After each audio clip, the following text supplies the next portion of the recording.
నాన్నకు ప్రేమతో కేసీఆర్కి ఇచ్చిన విజయం ఇది. రైట్, ఎనీవే అన్నిటికంటే ఇప్పటి వరకు ఉన్న ఫలితాలు వెల్లడవుతున్న తీరులో ఒక ఆసక్తికరమైన అంశం, మేయర్ అభ్యర్థిగా బొంతు రామ్మోహన్ బరిలో ఉన్న చెర్లపల్లి డివిజన్ కౌంటింగ్ ఇంకా స్టార్ట్ కాలేదనే వార్తలు అందుతున్నాయి. టీఆర్ఎస్ గెలిస్తే, రామ్మోహన్ కూడా గెలిస్తే రామ్మోహనే మేయర్ అని పార్టీ వర్గాల్లో చాలా విస్తృతమైన ప్రచారం జరిగింది. మొదటి నుంచి కేసీఆర్ పార్టీ పెట్టిన దగ్గర నుంచి కూడా కేసీఆర్కి ఒక బాడీ గార్డ్ లాగా ఉంటూ పార్టీ వెన్నంటి ఉండి ఇప్పటివరకు ఏ పదవి రాకపోయినా కేసీఆర్నే దేవుడిగా నమ్ముతూ వచ్చిన బొంతు రామ్మోహన్ ఖచ్చితంగా ఈసారి మేయర్ అవుతాడు అని అందరూ భావిస్తున్న తరుణంలో అక్కడ కౌంటింగ్ ప్రారంభం కాకపోవడం ఆశ్చర్యకరంగా ఉంది. దీనికి సంబంధించి సత్యనారాయణ మా కరెస్పాండెంట్ వివరాలు అందిస్తారు. సత్యనారాయణ, ఏంటి చెర్లపల్లి కౌంటింగ్ ఎందుకు స్టార్ట్ కాలేదు ఇంతవరకు? అంటే రామంతపురం కౌంటింగ్ కేంద్రాల్లో మొత్తం 10 డివిజన్లకు కౌంటింగ్ కొనసాగుతుంది. 2 కౌంటింగ్ సెంటర్లలో ఉప్పల్ కాప్రా సర్కిల్ సంబంధించి వేరువేరుగా కౌంటింగ్ కొనసాగుతుంది. అయితే కాప్రాకు సంబంధించి మొదటగా కాప్రా హౌసింగ్ బోర్డు కౌంటింగ్ జరిగింది. ఆ తర్వాత ఏఎస్ రావు నగర్, మల్లాపూర్ కౌంటింగ్ కొనసాగుతుంది. Next Cherlapally, Nacharam 3rd phase లో కౌంటింగ్ అయ్యే అవకాశం ఉంది. ఇంకా 2వ ఫేజ్ లో కౌంటింగ్ కొనసాగిన కారణంగా చెర్లపల్లి 3వ ఫేజ్ లో కౌంటింగ్ కొనసాగే అవసరం ఉంది కాబట్టి ఆలస్యం జరుగుతుంది. వెంకటకృష్ణ, రైట్. అయితే మేయర్ అభ్యర్థిగా ప్రచారం జరిగింది కదా బొంతు రామ్మోహన్, ఆయన ఏమైనా టెన్షన్ తో ఉన్నాడా? అక్కడ ఆయనతో మాట్లాడారా మీరేమన్నా? అంటే చెర్లపల్లి డివిజన్ సంబంధించి కేవలం ఇప్పటి వరకు డివిజన్ సంబంధించిన ఏజెంట్లు, పార్టీకి సంబంధించిన ఏజెంట్లు మాత్రమే వచ్చారు. ఇప్పటి వరకు కౌంటింగ్ కేంద్రానికి బొంతు రామ్మోహన్ ఇప్పటి వరకు రాలేదు. దాదాపు ఉప్పల్ నియోజకవర్గంలో పూర్తిగా ఇప్పటి వరకు కౌంటింగ్ జరిగిన అంటే మేజర్ ఫలితాలు వచ్చిన 4 స్థానాల్లో టీఆర్ఎస్ పార్టీ గెలుపొందింది. మరో 4 స్థానాల్లో కూడా టీఆర్ఎస్ పార్టీ లీడ్ లో ఉంది కాబట్టి మిగిలిన 2 స్థానాల్లో కూడా టీఆర్ఎస్ పార్టీ గెలుస్తుందనే ధీమాతో టీఆర్ఎస్ పార్టీ ఉంది. పార్టీకి నియోజకవర్గం సంబంధించిన కార్యకర్తలకు భారీగా ఇక్కడ ఉత్సాహం జరుపుకుంటున్నారు. అయితే పార్టీకి సంబంధించిన పార్టీ సీనియర్ నేతలు కానీ బొంతు రామ్మోహన్ కానీ ఇప్పటి వరకు ఇక్కడికి రాలేదు. నియోజకవర్గంలో పూర్తి మెజార్టీగా టీఆర్ఎస్ పార్టీ వస్తుందనే ఒక ధీమాతో టీఆర్ఎస్ పార్టీ ఉండడం కారణంగా ఆయన కూడా ఇక్కడికి చేరుకోలేదని చెప్తున్నారు. Venkatakrishna, right, thank you very much Satyanarayana. ఇక్కడ మస్తాన్ వలీ గారు ఆరా సంస్థ సర్వే సంస్థ చైర్మన్ CEO కూడా మనతో జాయిన్ అయ్యారు. ఈ ఎన్నికల్లో మొన్న ఎగ్జిట్ పోల్ నిర్వహించాం HMTV అండ్ ఆరా కలిసినప్పుడు 82 స్థానాల వరకు మేము 82 నుంచి 87 వరకు వస్తాయని చెప్పి మేము HMTV ఆరా కలిసి ఒక ఎగ్జిట్ పోల్ ఇవ్వడం జరిగింది. అయితే మా అంచనాలు కూడా దాటి ఒక 5 స్థానాలు 4 స్థానాలు ఎక్కువే వస్తున్నాయి టీఆర్ఎస్కి. ఎనీవే దాదాపు దగ్గరగా ఉంది ఎగ్జిట్ పోల్. అయితే ఎందుకు మనం అంత 80 ఇస్తేనే చాలామంది మీరు ఎక్కువ ఇస్తున్నారని మహేష్ గారు లాంటి వాళ్ళు ఆ రోజు మన మీద దాడి చేశారు. ఏంటి మీరు ఇలా ఇచ్చేస్తున్నారు, మీకేం ప్రేమ ఉంటే మీరు ప్రేమ చూపించుకోండి, అధికార పార్టీతో కుమ్మక్క అయితే కుమ్మక్క అవ్వండి, కానీ మీరు మాకు 5 ఇస్తారా, మాకు 4 ఇస్తారా, 6 ఇస్తారా? ఇప్పుడు చూస్తే అక్కడ ఒకటే కనపడుతుంది సార్, మేము ఇచ్చినవి కూడా తీసుకోలేదు వాళ్ళు. సో ఆ పరిస్థితుల్లో టీఆర్ఎస్కి ఇంత ల్యాండ్ స్లైడ్ విక్టరీ రావడానికి కారణం ఏంటి మస్తాన్ గారు? సార్, చాలా స్పష్టంగా తెలంగాణ రాష్ట్ర ఏర్పాటు జరిగిన తర్వాత తెలంగాణ ప్రాంతంలో రాజకీయ పునరేకీకరణ జరుగుతున్నది. ఓటర్లందరూ కూడా రీషఫల్ అవుతూ ఉన్నారు. వైఎస్ఆర్ కాంగ్రెస్ పార్టీ, తెలుగుదేశం పార్టీ 2 పార్టీలు ఆంధ్ర పార్టీలని చిత్రీకరించడంలో తెలంగాణ రాష్ట్ర సమితి విజయవంతమైంది.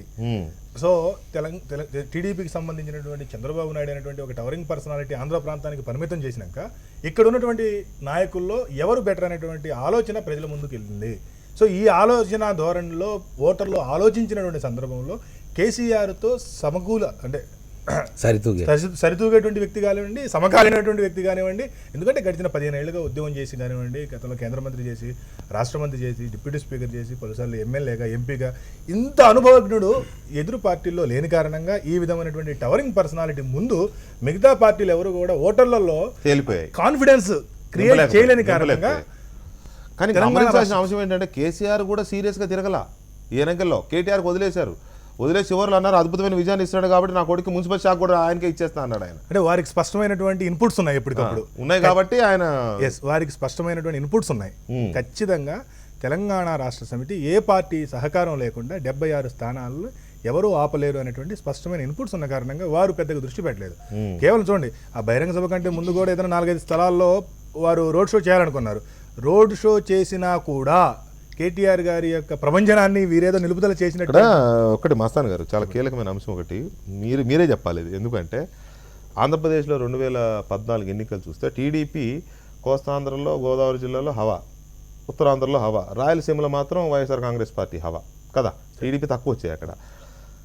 హైదరాబాద్లో ఆంధ్ర వాళ్ళు అంటాం కానీ ఆంధ్ర వాళ్ళు ఎంతమంది ఉన్నారో అంతకంటే ఎక్కువ ఉన్నారు రాయలసీమ వాళ్ళు. వైఎస్ఆర్ కాంగ్రెస్ పార్టీ పోటీ చేయకపోవడం వల్ల ఇక్కడున్న రాయలసీమ ప్రాంతానికి చెందిన సెటిలర్లుగా చెప్పబడుతున్న వారు ఖచ్చితంగా టీఆర్ఎస్ కేసీఆర్ అనేది ఒక అంచనా ఉంది. వైఎస్ఆర్ కాంగ్రెస్ పార్టీ పోటీ చేయకపోవడానికి గల కారణం కూడా అదే అని చెప్పేవాళ్ళు ఉన్నారు. ఇది ఎంతవరకు దీంట్లో మనకి లాజిక్ అయితే ఉంది. చేయకపోవడానికి కారణం అదేనా కాదా అని మనం నిర్ధారించలేకపోవచ్చు, కానీ లాజిక్ అయితే ఉంది. అప్లై చేసుకుంటే చాలా లాజిక్ అయితే ఉందా లేదా? అప్లై చేసుకుంటే లాజిక్లు ఉంటాయి, మాట్లాడుకుంటే చాలా లాజిక్లు ఉంటాయి. ఏమంటారంటే రాయలసీమ నుంచి వచ్చి హైదరాబాద్ లో సెటిల్ అయిన వాళ్ళందరూ అదర్వైజ్ వైసీపీ కేసు ఉండేవాళ్ళు అని కూడా, వైసీపీ ఉంటే ఖచ్చితంగా ఎంతో అంత కూడా వేస్తారని గ్యారంటీ లేదండి. ఇలాంటి పరిస్థితుల్లో వేయకపోవచ్చు. ఇప్పుడు హైదరాబాద్ అంటే ఒక మాట రామచంద్రయ్య గారు, 5% 10% అయినా పడతాయి కదా, పూర్తిగా జీరో అయితే రాదు. ఇండిపెండెంట్ గా వేసిన వాడికైనా జీరో అయితే రాదు, వాళ్ళ కుటుంబం ఓట్లైనా పడతాయి కదా. అవి రాయలసీమ వాళ్ళే వేయాల్సిన అవసరం లేదు. మీరు అడిగిన శ్రీనివాస్ రెడ్డి గారు నన్ను పూర్తి చేయండి. వన్ స్టేట్మెంట్ ఒకటి ఏంటంటే, ఇక్కడ తెలంగాణ హైదరాబాద్ లో ఎవరికి ఏ ప్రాంతం అయినా కూడా తెలంగాణ సెటిలర్స్ కానీ రాయలసీమ సెటిలర్స్ కానీ ఆంధ్ర ప్రాంతం సెటిలర్ కానీ అందరికీ హక్కులు ఉంటాయి, బాధ్యతలు ఉన్నాయనే అంశాన్ని ప్రజల్లో మేము తీసుకెళ్ళినాం. వారు రేపు నిలబడ్డా కూడా ఇదే రిజల్ట్ ఉంటుందని. రైట్. టీడీపీ నేత విద్యాసాగర్ గారు అక్కడ లైవ్ లో ఉన్నారు మనకి. విద్యాసాగర్ గారు నమస్తే. చంద్రబాబు నాయుడు గారు లాంటి టవరింగ్ పర్సనాలిటీ లేకపోవడం వల్ల కూడా హైదరాబాద్ ప్రజలు కేసీఆర్నే ఇంకా సెకండ్ ఆప్షన్గా ఎంచుకున్నారు, హైదరాబాద్లో టీడీపీ బలంగా ఉన్నప్పటికీ అనేది ఒక విశ్లేషణ. మరి చంద్రబాబు నాయుడు గారు లేకపోతే లోకేష్ గారు ఉన్నారు కదా, ఆయన కూడా బాగానే తిరిగారు కదా. కేటీఆర్ గారు ఒకవైపు తిరుగుతుంటే ఈయన ఒకవైపు తిరిగాడు, ఈయన అమెరికా వెళ్తే ఆయన అమెరికా వెళ్ళాడు అప్పట్లో. సో వీళ్ళిద్దరికీ లోకేష్ వర్సెస్ కేటీఆర్ అన్న తరహాలో జరిగింది. మరి ప్రచారం కూడా బాగానే జరిగింది. ఇంకా లోకేష్ అయితే ఒక అడుగు ముందుకేసి, అయ్యా కేటీఆర్ నువ్వు గుంటూరులో చదువుకున్నావు, నేను లోకల్ 30 years ఇండస్ట్రీ అన్నట్టుగా మాట్లాడారు. ఇక్కడ ఏమైంది మరి? ఆ టవరింగ్ పర్సనాలిటీ లేకపోతే వీరి ప్రభావం కొంత ఉండాలి కదా.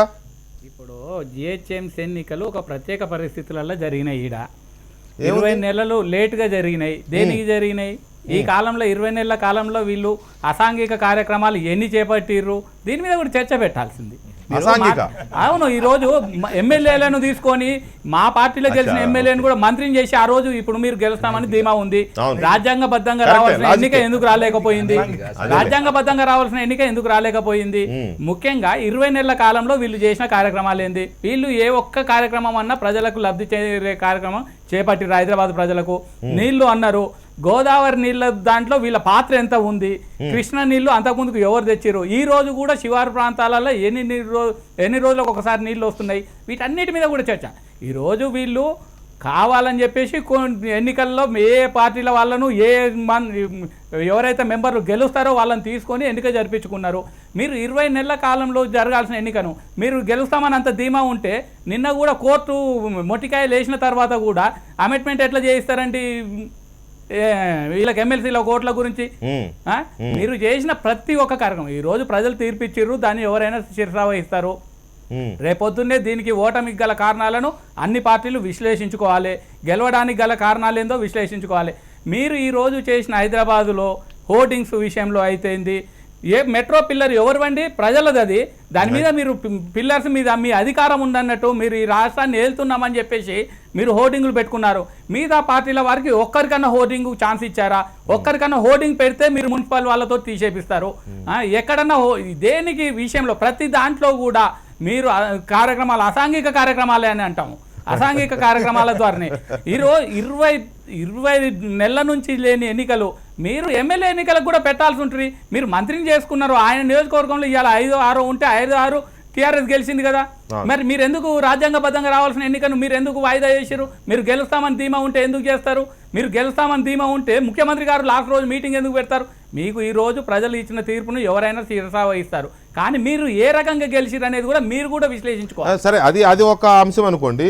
తెలుగుదేశం పార్టీ పుంజుకునే అవకాశాలు ఎంతవరకు ఉన్నాయి? ఒకటి, పుంజుకోవడానికి ఉన్న మార్గాలేండి. ఎందుకంటే హైదరాబాద్లో అవునన్నా కాదన్నా కేసీఆర్ గారు కూడా తెలుగుదేశాన్ని సీరియస్గా తీసుకున్నారు. ఇక్కడ తెలుగుదేశం హైదరాబాద్లో లేకుండా పోతేనే బాగుంటుంది అనేది వారి స్ట్రాటజీ. దాని ప్రకారమే దాన్ని టార్గెట్ చేశారు, ఎమ్మెల్యేలందరినీ తీసుకున్నారు, ఇంకా చాలా చేశారు. ఖచ్చితంగా వారు టార్గెటే టీడీపీ అనుకునేదే జరిగింది. ఇప్పుడు మళ్ళీ తెలుగుదేశం పార్టీ కూపపోవడానికి కానీ పుంజుకోవడానికి కానీ ఉన్న మార్గాలు ఏంటి? అసలు పుంజుకునే అవకాశాలు ఏమైనా ఉన్నాయా మీ పార్టీలో? పూర్తిగా నాయకత్వమే చల్లా చెదరవుతోంది కదా. ఎట్టి పరిస్థితుల్లో కార్యకర్తల్లో మనోభావాలు అయితే ఉన్నాయి. ఎట్టి పరిస్థితుల్లో నెక్స్ట్ ఎన్నికల్లో చూపెట్టాలని 82కు ముందు కాంగ్రెస్ పార్టీకి ఎన్ని సీట్లు ఉంటే 200 పైచిలకు సీట్లు ఉంటే ఒకేసారి వాళ్ళని ఎట్లా కొట్టేసిండ్రి తెలుగుదేశం పార్టీ. మళ్ళీ రాబోయే ఎన్నికలలో మాకు అది ఉంది, మాకు ఆ ధీమా ఉంది. ఎట్టి పరిస్థితిలో వీళ్ళని మట్టి కరిపిస్తాం. వీళ్ళు నిజంగా కూడా ఈ రోజు మేనిఫెస్టోలో పెట్టిన అంశాలు, హైదరాబాద్ మేనిఫెస్టోలో పెట్టిన అంశాలు, గ్రేటర్ ఎలక్షన్స్ లో వీళ్ళు ఎన్ని కోట్ల రూపాయలు భారతదేశం మొత్తం బడ్జెట్ తీసుకొచ్చినా ఇక్కడ వీళ్ళు చేయలేని పరిస్థితి. మీరు గతంలో ఇచ్చిన మేనిఫెస్టోలోని అంశాలే ఎన్నికల్లో ఇప్పటి వరకు ఏమీ చేయలేదు. మళ్ళీ కొత్త మేనిఫెస్టో హైదరాబాద్కి ఇచ్చిర్రు. ఇప్పటి వరకు ఏం చేయగలిగిర్రు? ఏమన్నా చేయగలిగిర్రా మీరు ఈ ప్రజలకు? విద్యుత్ అని మాట్లాడతారు. విద్యుత్ ఎన్ని గ్రామాల్లో కానీ విద్యాసాగర్ గారు ఇంకోటి, మీరు ఈ రాజకీయం కోసమో లేకపోతే ఎన్నికల కోసమో గెలుపు కోసమో ఇష్టారాజ్యంగా మాట్లాడారు. ఒక దశలో కాంగ్రెస్ టీడీపీ కూడా పొత్తు పెట్టుకుంటాయని, భవిష్యత్తులో కాంగ్రెస్ టీడీపీ కలిసి పనిచేస్తాయని, ఇట్లా రకరకాలు రావడం వల్ల అసలు టీడీపీ పుట్టిందే కాంగ్రెస్కి వ్యతిరేకంగా కదా. ఈ కాంగ్రెస్తో కలిసి పనిచేయడం అంటే కూడా కొంతమంది కార్యకర్తలు జనం ఆలోచించి ఉండొచ్చు. దానివల్ల కూడా నెగిటివ్ రిజల్ట్ వచ్చి ఉండొచ్చు కదా. ఇప్పుడు కాంగ్రెస్ టీడీపీ కలుస్తుందని చెప్పేసి ప్రజల ఊహాగానాలే. ఏం ప్రజల ఊహాగానాలండి? రేవంత్ రెడ్డి గారు చెప్పారు, సుఖేంద్ర రెడ్డి గారు నాతోనే లైవ్ లో చెప్పారు. అసెంబ్లీలో జరిగిన విషయాల మీద అన్ని పార్టీలు కలిపి పోరాటం చేయడం వాస్తవం అయితే వాస్తవము. అన్ని పార్టీలు కలిసి పోరాటం చేస్తున్నాయి. ప్రభుత్వము గతంలో మేనిఫెస్టోలో మీరు రైతుల రుణమాఫీ మీద రైతులు ఆత్మహత్యలు చేసుకుంటే మీరు ప్రభుత్వం చెల్లించినప్పుడు అన్ని పక్షాలు కలిసి ఒక రకంగా కలిసిపోయి పోరాటం చేస్తున్నాయి ప్రభుత్వం మీద. దాన్ని తప్పెలా పెడతారు? రైట్. మస్తాన్ గారు మొన్న సర్వే ఇస్తే నేను ఇదే షోలో ఉన్నాను. I responded aggressively. ఎందుకంటే ఒక కాంగ్రెస్ పార్టీ కార్యకర్తగా నాయకుడిగా నా పార్టీ నేను ఫీల్డ్లో పనిచేశాను. హిమాయత్ నగర్లో ఆ డివిజన్తో పాటుగా ఖైరతాబాద్లో 6 డివిజన్లలో నేను తిరిగి పనిచేశాను పీసీసీ అబ్జర్వర్గా. సో నాకు కొంత హోప్ ఉండింది. ఈ 20 నెలల కాలంలో ప్రజలకు వీళ్ళు ఏం చేయలేదు, చేస్తున్నామని అభూత కల్పనలు కల్పిస్తా ఉన్నారు. వాటిని మనం సమర్థవంతంగా ప్రజలకు తీసుకుపోగలిగినాము. దీన్ని సర్వేల పేరుతోని మేము చేసిన శ్రమను కొంత వక్రీకరించే భాష్యం చెప్పే ప్రయత్నం చేస్తున్నాయి సర్వే సంస్థలు. Not just because of Mastan గారు చేసిన సర్వే కాదు, ఇంకే సర్వేనైనా అని ఒక అభిప్రాయం ఆ రోజు నేను చెప్పి ఉండొచ్చు. కానీ ఈరోజు మస్తాన్ గారు క్లియర్గా వస్తారు. ఒక స్టేట్మెంట్ ఆయన సర్వే ఫైండింగ్ అవుట్స్లో మెయిన్ స్టేట్మెంట్గా కనబడతా ఉంది. వ్యక్తుల్లో ఆల్టర్నేటివ్ ఎవరు అని చూస్తే మళ్ళీ ఎవరు కనబడక కేసీఆర్ వైపు మొగ్గినారు. కానీ మనం ఈ వ్యవస్థను వ్యక్తులు పర్మనెంట్ కాదు, శాశ్వతం కాదు. వ్యవస్థ శాశ్వతం.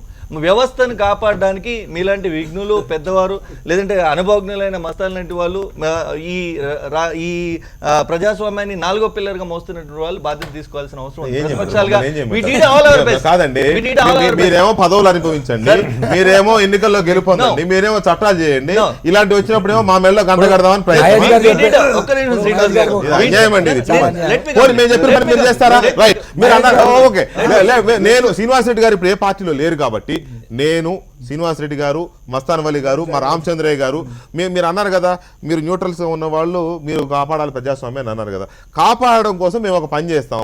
మీరు మాతో కలిసి పనిచేస్తారా? పార్టీలకు అతీతంగా మీరు గతంలో ఎన్నడూ లేనట్టుగా కాంగ్రెస్ పార్టీ 2014 ఎన్నికల్లో ఓడిపోయిన తర్వాత మేధావులతో ఇప్పటివరకు 8 సమావేశాలు నిర్వహించింది. ఎందుకంటే తెలంగాణలో ఉన్నటువంటి పరిస్థితులు ఈ గడ్డ యొక్క ప్రయోజనాలు కాపాడుకోవడానికి అనిత్యం మనం పనిచేయాలని ఒక లక్ష్యంతో కాంగ్రెస్ పార్టీ ఉంది. We did all our best.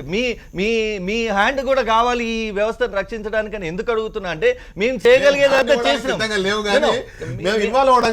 మిమ్మల్ని హ్యాండ్ ఇన్ ద సెన్స్ పోతూ చేయి కలిపితే బలము అనే సంకేతంతో నా మాట మాట్లాడినా నేను. సరే ఒక్క నిమిషం, నర్సయ్య గౌడ్ గారు మీరు ఓపికగా ఉండండి. నేనేమంటున్నా, ఈ వ్యవస్థను కాపాడడానికి మీ ఇన్వాల్వ్మెంట్ ఎందుకు అవసరం పడ్డదంటే ప్రధాన ప్రతిపక్షంగా Congress did it's best. Congress party ఎంత చేయాలో ప్రతిపక్షంగా అంత చేసింది. ఏం చేయలేదు చెప్పండి? సెక్యులర్ అనే మాట ఫోరం ఫర్ గుడ్ గవర్నెన్స్ గారు చెప్తారు. సెక్యులర్ అనే మాట అంటే సెక్యులర్లకు రక్షణ అనే మాట అనవసరమైన ప్రస్తావన అండి. సెక్యులర్లకు గురుకుల ట్రస్ట్ భూములలో దాడులు బయటపడతాయేమో అని ఒక ఆయన కాంప్రమైజ్ అవుతాడు. కొడుకు రాజకీయ భవిష్యత్తు కోసం ఇంకొక ఆయన కాంప్రమైజ్ అవుతాడు. ఇంకొక ఆయనకి ఇంకొక రాజకీయ పరమైన అవకాశాలు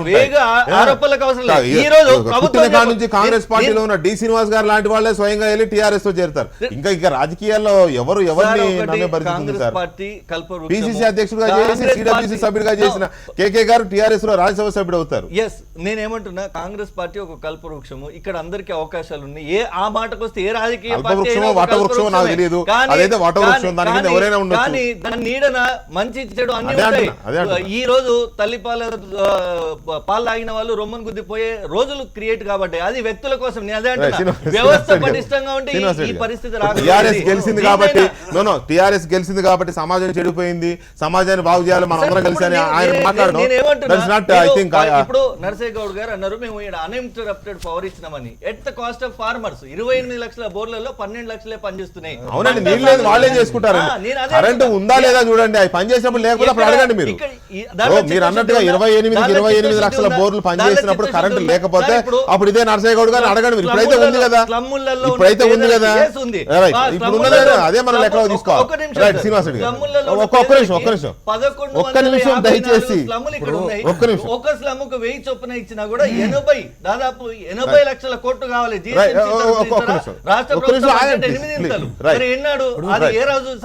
కాంగ్రెస్ పార్టీ గానీ బీజేపీ గానీ నెగటివ్ ఏంది అంటే టీవీ స్టూడియోలో ఉన్నంత చురుకుగా అగ్రెసివ్ గా ప్రజాక్షేత్రంలో ఉంటే ఈ రోజు దానం నాగేందర్ గారి పరిస్థితి 2 సంవత్సరాలు మేయర్ ఎలక్షన్స్ వస్తాయని ఎక్కడన్నా పోయి ఒక సిటీ ప్రెసిడెంట్గా ఏమన్నా కార్యక్రమాలు చేశాడా? ఆయన రాజకీయాలు చేస్తూ వచ్చాడు, టీఆర్ఎస్లో ఎప్పుడు పోదామని చెప్పి చేస్తూ ఉన్నాడు. బహుశా మళ్ళీ ఎలక్షన్ తర్వాత ఉంటాడో లేదో తెలియదు. అటువంటి వారిని మీరు ప్రోత్సహిస్తారు మీ గ్రూపులతోటి. ఒకరు ఓసీ అంటారు, ఒకరు బీసీ అంటారు, ఒకరు చెప్పలేండి సార్. వారు చెప్పనివ్వండి. ఇప్పుడే కదా మమ్మల్ని అందరినీ సమాజాన్ని బాగు చేయమన్నారు, మాట్లాడకపోతే ఎట్లా? కాంగ్రెస్ వాళ్ళతో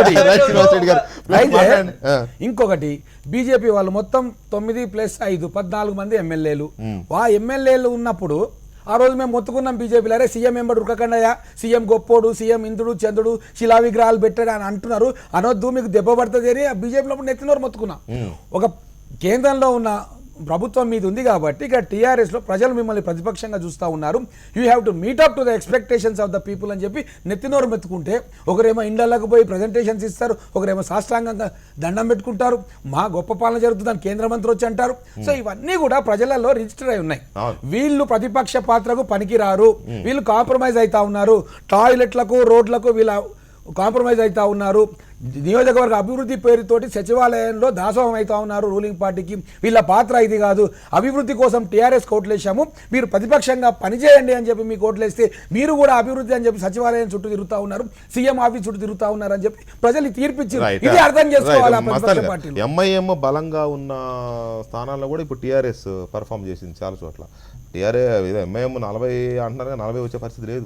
మనం ఇచ్చింది 32 అక్కడ ఆగేటట్టుంది. ఇప్పుడు 30-32 దగ్గర ఆగేటట్టు. వాస్తవ పరిస్థితి ఏంటంటే కాంగ్రెస్ పార్టీ ఎన్నికల్లో చేసినటువంటి గొప్ప ప్రయోగం ఏమంటే వాళ్ళకి ఏదైతే గడిత 10 సంవత్సరాల క్రితం పాత బస్తీలో ఒక ఓట్ బేస్ ఏదైతే ఉందో ఆ ఓటు బేస్ గురించి ఒకసారి పునరాలోచించుకొని ఆ ఓటు బేస్లోకి వెళ్ళేటువంటి ప్రయత్నం వాళ్ళ పీసీసీ అధ్యక్షుడు చేశాడు. ఏదైతే అసదుద్దీన్ ఓవైసీ ఫ్యామిలీని ఇబ్బంది పెట్టినటువంటి పైల్వాన్ కుటుంబం దగ్గరికి వెళ్ళి ఏ రోజైతే వాళ్ళ కుటుంబంలో కూర్చొని ఆయన్ని పార్టీలో జాయిన్ చేసుకున్నారో ఆ రోజే ఎంఐఎం వ్యతిరేక మైనార్టీలకు ఒక ఆశాదీపంలాగా కాంగ్రెస్ పార్టీ కనబడింది. కనబడినటువంటి క్రమంలో వీళ్ళు అక్కడ మైనార్టీ అభ్యర్థుల్ని నిలబెట్టినటువంటి కారణంగా చాలా గణనీయమైనటువంటి ఓట్లు. గతంలో కాంగ్రెస్ పార్టీకి అక్కడ ఆ పరిస్థితి లేదు. కేవలం ఎంఐఎంని గెలిపించే దానికోసం మాత్రమే వీళ్ళు హిందువులను పెట్టి అక్కడ ఎంఐఎంని గెలిపిస్తూ వచ్చారు. ఈసారి గణనీయమైనటువంటి ఓట్లు వాళ్ళకు పడిన కారణంగా అక్కడ మైనారిటీ ఓట్లలో చీలిక వచ్చింది. ఈ చీలిక కారణంగా టీడీపీ బీజేపీకి సీట్లు కొన్ని పెరుగుతున్నాయి, అక్కడ ఎంఐఎంకి సీట్లు తగ్గుతూ ఉన్నాయి. అదొక సందర్భం. రెండోది సార్ మహేష్ గారు ఇందాక చెప్పినట్టుగా జనరల్గా ఇప్పుడు 35 లక్షలు సుమారుగా ఓట్లు పోలేని, 33 లక్షల ఓట్లు పోలేని, 11 నుండి 12 లక్షల ఓట్లు వచ్చినటువంటి వాళ్ళకి 100 సీట్లు వచ్చేటువంటి పరిస్థితి. కానీ ఆ 10-12 లక్షల మంది ఓటర్ల మనసులో ఏముందో కనుక్కోలేక రాజకీయ పార్టీలో నానా రభసపడుతూ నానా ఇబ్బందులు పడుతూ వాళ్ళ యొక్క ఎక్స్పెక్టేషన్స్ని అందుకోలేని పరిస్థితుల్లో 75 లక్షల మంది ఓటర్ల మనసులో ఏముందో కనుక్కొని ఈ విధంగా ఫలితాలు ఉండబోతున్నాయి అని గత 4 నెలలుగా మొత్తుకుంటా ఉన్నాం. మేము ఇలా ఉంటాయని మీలాంటి వాళ్ళతో కలిసినప్పుడల్లా వ్యక్తిగతంగా చెప్తూ ఉన్నాం ఇలా ఉండబోదు. అంటే రాజకీయ పార్టీల కంటే ఒక రకంగా చెప్పాలంటే మాలాంటి సర్వే ఏజెన్సీస్ నిజంగా ఓటర్ల మనసులో ప్రజల ఏముంది? గురించి మనకే ఎక్కువ తెలుసు పార్టీల కంటే. ఫైండింగ్ అవుట్స్ ఏమున్నాయి చెప్పండి. ఫైండింగ్ అవుట్స్ ఏమున్నాయి? మీరు ఏమన్నారు? కేసీఆర్ కి ఆల్టర్నేటివ్ లేక ఈ రోజు కేసీఆర్ కోటేశ్వర్ అన్నారు. వాస్తవే కదా. అది మంచిదా వ్యవస్థకి? మంచిదా చెడ్డదా? ఈ సమాజాన్ని కాపాడడానికి అది మంచిదా? రేపు కేసీఆర్ లేకపోతే ఇక్కడ తెలంగాణ లేదు, ఇక్కడ పరిపాలన దయచేసి లేదా? వ్యవస్థకి మంచిదా మహేష్ చెడ్డదా గారు. అనేది సెకండరీ. అది సార్. ప్రజలు ఓటు ఎందుకు వేస్తున్నారు అనేది మాత్రమే మనం సర్వే చేసాం. అది ఆ రకమైన అట్లా అనుకుంటే కుటుంబ పార్టీలు ఉంటాం మంచిదా? ఒక్క మాట, ఒక్క కుటుంబ మాట, పార్టీలు ఒక్క ఉంటాం మాట. మంచిదా? నెహ్రూ కుటుంబం మాత్రమే కాంగ్రెస్ పార్టీకి లీడ్ చేయాలా? వేరే మౌలానా అదే కదా అబ్దుల్ చెప్పేది. కలాం ఆజాద్, అట్లనే TRS పివి నరసింహారావు గారు అందువల్ల- ప్రధాని కాలేదా? అందువల్ల- ఈ రోజు నరసయ్య గౌడ్ గారు చెప్పాలి ఆయన ముఖ్యమంత్రి కాగలుగుతారా? అందువల్ల మా అది కాదు పార్టీలో fact. అవకాశం లేదా? మన్మోహన్ మేము సింగ్ సర్వే ప్రధాని చేసినా కాలేదా? వారు సర్వేలు చేసుకున్నా ఎట్లా ఓట్లు వస్తాయి, ఏం చేస్తే వస్తాయి, ఎవరికి వస్తాయి, ఇట్లా వేస్తారు తప్ప వ్యవస్థకు మంచిదా చెడ్డదా అంటే ఇక్కడ నుంచి మాట్లాడదాం. సార్, మంచిది ఎట్లా, ఒకటి చెడ్డది ఎట్లా. ఈ ఎన్నికల ఫలితాలని వక్రీకరించడం అనకపోయినా వాళ్ళ తీర్పును గౌరవిస్తూ ఒక మాట ఖచ్చితంగా చెప్పగలుగుతాను. గౌరవించాల్సిందే. ఒక మాట చెప్తాను, టీఆర్ఎస్ చేసిన ప్రతి ప్రచారం అబద్ధం, కానీ అయినా ప్రజలు నమ్మిండ్రు. రైట్, దానికి రామచంద్ర బాధ్యత గారు, వాళ్ళు రామచంద్ర రేపు గారు, భవిష్యత్తు ప్రతిపక్ష చూడబోతున్నారు. పార్టీలకు ఓటు వేయాల్సిన వాళ్ళు రోడ్డు ఎక్కకపోవడం వల్ల ప్రతిపక్షాలకు ఓట్లు వేయాల్సిన ఓటర్లు అంటే ఆ పార్టీకి ఉండే బలమైన ఓట్ బ్యాంక్స్ ఉంటాయి కదా, ఆ ఓట్ బ్యాంక్స్ బూత్ కు రాకపోవడం వల్లనే టీఆర్ఎస్ ఇంతగానో విజయం వచ్చిందా? అంటే అట్లా ప్రతిపక్ష చెప్పలేము. పార్టీ అంటే మనం రప్పించుకోలేకపోయాయా? పార్టీ వైజ్ ఓట్ బ్రేక్ వస్తే గానీ మనం అవి చెప్పలేము. అవును. అంటే ఎంత నారో మెజారిటీతో ఎంతమంది గెలుచుంటారు, అవును. ప్రతిపక్షాలు ఉన్నంతలో అయినా అట్లా కూడా లేదు రామచంద్ర గారు. లీడ్స్ కూడా 5,000, 4,000, 6,000 ఎమ్మెల్యేల గురించి వస్తున్నాయి. నేను మొదట్లో చెప్పిన ప్రతిపక్షం అనేది లేకుండా పోయింది. అవును. ప్రతిపక్షం అనేది లేకుండా పోయింది. ఒకటి అందరూ ఒకటి అలా వార్డుల్లో కొంతమంది గట్టి అభ్యర్థులు చేసిండొచ్చు కానీ ప్లస్ ఎప్పుడు కూడా లోకల్ ఇట్లాంటి ఎలక్షన్స్ లో క్యాపిటల్ సిటీ, స్టేట్ గవర్నమెంట్ అధికారం ఉన్నటువంటి సిటీలో అధికారంలో ఉన్న పార్టీకి కొంత అడ్వాంటేజ్ ఉంటుంది. ప్రతిపక్షాలు ఆ అడ్వాంటేజ్ని తిరగొట్టాలంటే మీకు ప్రత్యామ్నాయం ఉండాలి. ఇప్పుడు జిహెచ్ఎంసీ తప్ప మిగిలిన అన్ని చర్చలు జరిపినాయి అన్ని పార్టీలు కూడా. ఇప్పుడు మొన్న ఒక వేరే టీవీ ఛానల్ కూడా పీపుల్స్ ప్లాజా దగ్గర చర్చ జరిగితే మేమేం చేసినాం దేశానికి, మేమేం చేసినాం రాష్ట్రానికి అనేది తప్ప జిహెచ్ఎంసీ పరిస్థితి ఈరోజు ఏంటి మిత్రులు ఉన్నారు కదా, వ్యవస్థలు ముఖ్యమని జిహెచ్ఎంసీని అంతో ఇంత బలహీనపరచడంలో కాంగ్రెస్ పార్టీనే చేసింది. ఇప్పుడు అంతకుముందు డైరెక్ట్ ఎలక్షన్ ఒకటి ఉండేది. వ్యవస్థను జిహెచ్ఎంసీగా మార్చడమా కాంగ్రెస్ పార్టీ చేసిన తప్పు? మీనింగ్లెస్ అంటే బడ్జెట్ ఎంత ఉండే? 600 కోట్లు, 580 కోట్లు లేని బడ్జెట్ తీసుకొచ్చి 6,000 కోట్లకు తీసుకొచ్చి తప్ప? సార్, చాలా గ్రామాలు తీసుకొచ్చి మున్సిపాలిటీ కలిపి జిహెచ్ఎంసీ చేశారు. మీరు బాగానే ఉంది. వ్యవస్థ కానీ ఆ గ్రామాల్లో కరెంట్ లేదు, మంచినీళ్ళు లేవు సార్. ఎందుకు కలపడం? వెంకటకృష్ణ గారు వాటి ఎగ్జిస్టెన్స్ ని వాటి గురికి నాశనం చేశారు జిహెచ్ఎంసీలో కలిపి. మీరు ఎంసీహెచ్ జిహెచ్ఎంసీని ఏరియా పెరిగిన తర్వాత మీరు వ్యవస్థను బలోపేతం చేసిన ఎట్లా అవుతుంది? మీరు ఎక్కువ ప్రాంతాలు కలిపితే ఎక్కువ బడ్జెట్ అవుతుంది. అది కాదు, అంతకు ముందు అంతో ఇంతో ఉన్న డైరెక్ట్ ఎలక్షన్ మేయర్ ని ఇంకా దాన్ని ఏ విధంగా బలోపేతం చేయాలి, మేయర్ వ్యవస్థను ఇంకా ఎంత పకడ్బందీగా చేయాలి, వార్డు కమిటీలు ఉన్నాయి 74 స్థానిక ప్రభుత్వాల మనుగడను ఎలా వాటిని పెంచాలి? మొత్తం నిర్వీర్యం చేసి Right. డైరెక్ట్ ఎలక్షన్ రద్దు చేసి గెలిచిన తర్వాత మీకు సెటిల్మెంట్ లో ఎంఐఎంతో ఒక 3 ఏళ్ళు బండ కార్తీక్ ఇప్పుడు ఓడిపోయింది పంచుకోవడం తర్వాత కాంగ్రెస్ పార్టీ నాశనం చేసింది జిహెచ్ఎంసీ వ్యవస్థ. లోక్సత్తాకు సంబంధించి ప్రశాంత్ లైన్ లో ఉన్నారు. ప్రశాంత్ గారు నమస్తే. ఎలా ఈ ఎన్నికను ఎలా విశ్లేషిస్తున్నారు మీరు? కనీసం లోక్సత్తా ఒకటి ఉందని కూడా చూపించలేకపోయారు. తప్పకుండా అండి. అయితే ముందుగా గెలిచిన టీఆర్ఎస్ అభ్యర్థులందరికీ కూడా శుభాకాంక్షలు తెలియజేస్తున్నాం. అయితే ఈ ఎన్నికల్లో గ్రహించాల్సింది 2-3 విషయాలండి. అంటే నేను ఇందాక ఫాలో అవుతున్నాను డిస్కషన్ కూడా. ఫస్ట్ విషయం ఏంటంటే ఈ టీఆర్ఎస్ ప్రభుత్వం ఉంది చూస్తారా, ప్రభుత్వం వచ్చేసి ఈ స్థానిక ప్రభుత్వం అనే అంశాన్ని పక్కన పెట్టేసింది. అంటే స్థానిక పరిపాలన అనేది పక్క పెట్టి ఖచ్చితంగా మనం అసెంబ్లీలో ఎవరైతే చీఫ్ మినిస్టర్గా ఉంటారో వాళ్ళ ప్రభుత్వమే ఇక్కడ ఉంటే మంచి జరుగుతుంది అనే ఒక అభిప్రాయాన్ని ప్రజల్లో కలగజేశారు. సో మన కేటీఆర్ మాట్లాడడం అయితేనే కానీ సార్ మిగతా వాళ్ళు గెలిస్తే ఇంకేమీ చేయలేరు అనే ఒక ఫీలింగ్ వచ్చేసింది. జనరల్గా అందరూ ఓకే టీఆర్ఎస్ గవర్నమెంట్లో ఉంది కాబట్టి ఇంకెవరు గెలిచినా ఏమి జరగదు. ఇది చాలా బాగా వర్కౌట్ అయిందండి. అది ఎందుకంటే అది స్థానిక పరిపాలనకే చాలా ఏమంటారు చాలా సమస్య అండి. అటువంటి పాయింట్ అది ప్రజల్లో తీసుకున్నారు ఒకటి. ఇంకోటి రెండోటి ఏంటంటే టీడీపీ కూడా అంటే ప్రధాన ప్రతిపక్షమైన టీడీపీ లాంటి పార్టీలు, కాంగ్రెస్ లాంటి పార్టీలు జంపు జిల్లాలు ప్రత్యేకంగా ఎన్నికల ముందు వెళ్ళడం వల్ల వాళ్ళకు ఓటు వేయడంలో 2-3 సార్లు ఆలోచించారు, ఖచ్చితంగా ఆలోచించారు. ఇంకా మూడో విషయానికి వస్తే మాలాంటి పార్టీ అంటే మా ముందు నుంచి మా అధికారం మా లక్ష్యం కాదు. రాజకీయ ప్రక్షాళన అనేది ఒక ముఖ్యమైన అంశము. రాజకీయ ప్రక్షాళన, అందులో మంచి అభ్యర్థులు, నేరచరిత్రలు లేని అభ్యర్థులు, మంచివారు రాజకీయాల్లోకి రావాలి, ప్రజలకు ఒక ఆల్టర్నేట్ పాలిటిక్స్ అందించాలి. అధికారము, డబ్బు, కేంద్రంగా జరిగే ఎన్నికలను మార్చి మంచి అభ్యర్థులను తీసుకురావాలని మేము ఎప్పుడూ ఎఫర్ట్స్ పెట్టాము, ఈ ఎలక్షన్స్లో కూడా పెట్టాము. బట్ ప్రజలు ఇది మాకు తెలుసు, ఇది చాలా స్లో ప్రాసెస్, ఎన్ని ఏళ్ళు పడుతుందో చెప్పలేం. కానీ మాకున్న ఓట్ బ్యాంకుని 2%, 3% ఉన్న ఓట్ బ్యాంకు చాలా మేము కూడా అనలైజ్ చేస్తున్నాము.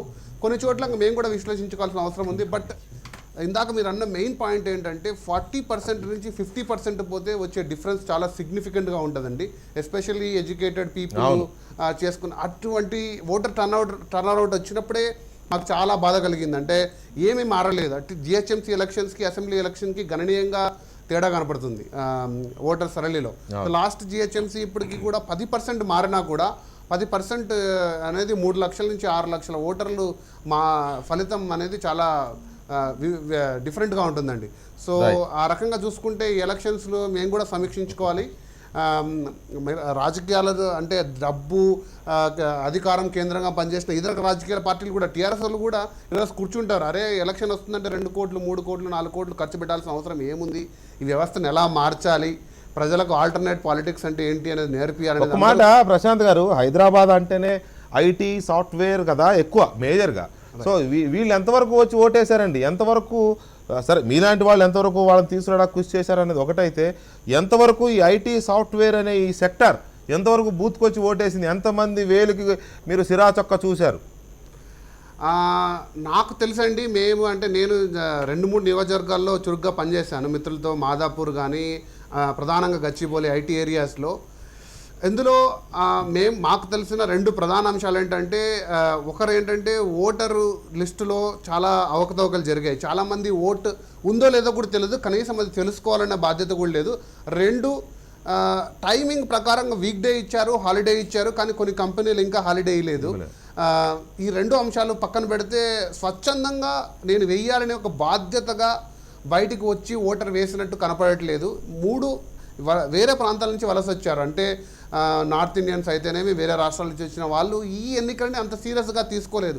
వాళ్ళకి అసెంబ్లీ, పార్లమెంట్ అంటే మోడీ వాళ్ళు కనపడతారు, కానీ ఈ లోకల్ గవర్నమెంట్ అంటే ఇదేదో మనకు సంబంధించిన విషయం అనేది ఇంకా వాళ్ళ మెదడులో ఉంది. మేము ఇంటికి వెళ్ళి ప్రచారం చేసినప్పుడు ఏంటి కార్పొరేటరు అంటే మన ఇంటికి నీళ్లు ఈ ప్రాబ్లం వస్తే ఒక ఎమ్మెల్యే ఫిక్స్ చేస్తాడనే అంటే మనం టెక్నాలజీలో చాలా ఎదుగుతున్నాం, కానీ మన గవర్నమెంట్లో ఉన్న బేసిక్ డెమోక్రసీలో ఉన్న బేసిక్ థింగ్స్ మనం ఇంకా అర్థం చేసుకోలేదు. వాటి మీద కూడా అవగాహన పరిపాలిసిన బాధ్యత మా పార్టీకే కదా, అందరికీ కూడా ఉంది.